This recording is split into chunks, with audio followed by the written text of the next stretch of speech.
Oh, so highly dramatic here. I wish there was a still cameraman around. I think that we could probably use this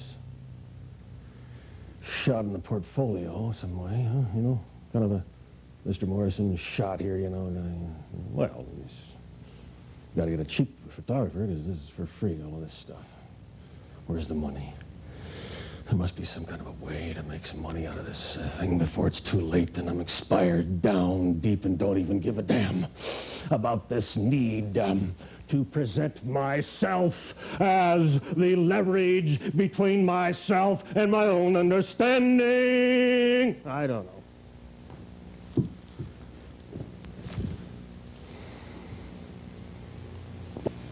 But then again, this is foolish talk and has no place in the jurisdiction of a balloon person's regime, holding forth as I am over myself at this very moment.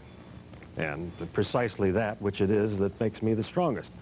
Someone who is pathetic in many, many ways, growing at all times, trying to find himself. He works a little bit with balloons because he gets some attention. He started it some time back when he was first ingested into the 60s, and things happened, and it never has been right since for me.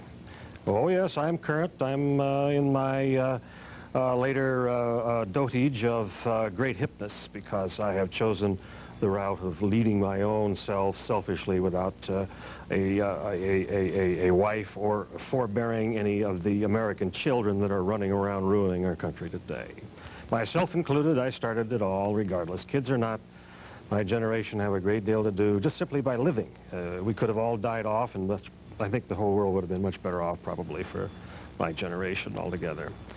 We were the Eisenhower people. We were the people that didn't do anything but have fun and raise our own sorority and fraternity lives up to high heaven out of the streets of our own miredom into middle classdom. We wonderful West Coast people, such as myself, Portland, Oregon. God bless thee. Why did I leave thee? Oh, and the V and the check and the winged and the flying horse and the skiing was tremendous up at Mount Hood, going through rhododendron, the great countryside, speeding along in the hot rod. Yeah, no, sure. 1948, 49, those great old high school years. V for victory, squash it up against underneath the armpit. You could make a watch out of it if you wanted to, which I do, and you still end up, of course, with the flat-rated V, V for the voracity, V for the viceroys that we have all over the vociferous viceroys we spread all across the country in the name of the great American empire that are now struggling under the ambassadorships and the United Fruit Company heads and all the corporate ambassadors we have spread everywhere, and all of the Secret Service and underground people that keep our system so victorious in its democracy and its republicanism. In the way we go is for the Platonian utopia where everybody has a right to speak their own voice, and somebody is brave new whirling it down on the bottom of the test tube, always having to lift the heavy loads. Then it's only thinking. Thinking will be a heavy load someday. We'll be so far advanced that thinking will be a thought. Thrashing through a molecular atom of thinkingness, though. We'll know, but we won't have any of the limbs that we see today underneath us. No, we'll just be thinking. Thinkers. Just fresh energy. Just we've evolved into fresh energy. Just into the energy that made us first the thinker, as the cohorts of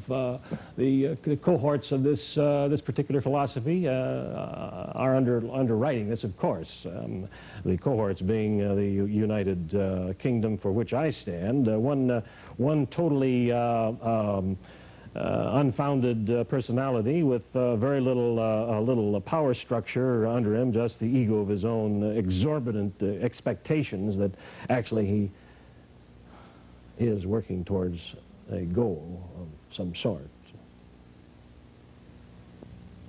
Well, we know that. So what does that mean? Well, you've got tough guys in there. You got Bush in there. He's a tough guy. Tough. Whew. Man. CIA head, you know. Bush. Yeah. Oh, yeah. Lie right to your face. Sure. Save the country, wouldn't you? No. No. Save your family? Believe in, wouldn't you? Maybe lie. Just lie. I hate it myself. Of course, I never get caught too often, you know what I'm saying? But I don't think we have, I don't think we need professional liars for presidents. It's my opinion. Nice wife, probably, kids, they seem okay.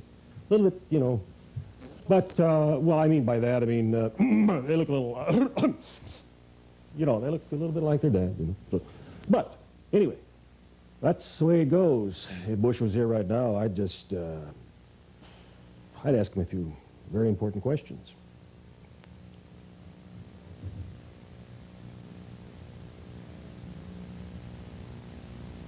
But I'd be in such terrible awe of the whole affair and probably get excited and insist on doing a Mr. Morrison ridiculous balloon thing of some kind and ruin the opportunity, you know.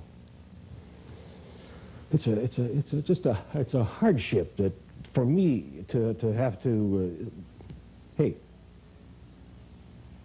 it's my show, you know.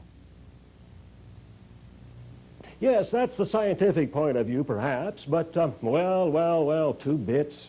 It's just a 2-bit point of view. It always is. But there's got to be a way to multi-level this thing. You know what I'm saying? And just really go right off with it. This whole racket here, you know, this system here, this cable system, these airwaves, and just make this thing pay off somehow. It just seems like it. 2 bits are. No, more than 2 bits, you know what I'm saying? You know, but then again, when you got, I don't know what I'm saying, opinions, I know what I'm saying. I know what it is that I'm saying. I'm saying, you betcha boots. You bet your boots that it's the way that it is, Mr. Sir. You bet your boots, Mr. Bill. You bet your boots, Mr. Morrison, it's 2 bits for you. You bet your boots it's both opinions. You bet your bits that you select which one is for you. You bet your bits, you bet your 2 bits. You bet your boots. It's happening right now for everybody, and that includes you.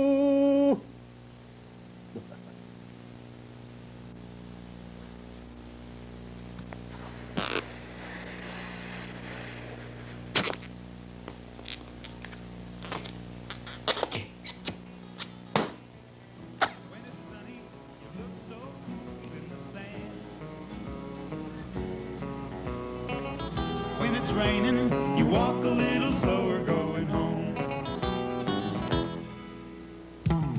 When the wind blows steady as a statue, you take a stand. And when it's time, you watch the Mister Morrison Show. So turn the TV on to Mister Morrison. It's Mister Morrison we want to see. Oh, Mister Morrison, I'm being very phony, I really mean that, though. I can. And also, I'd like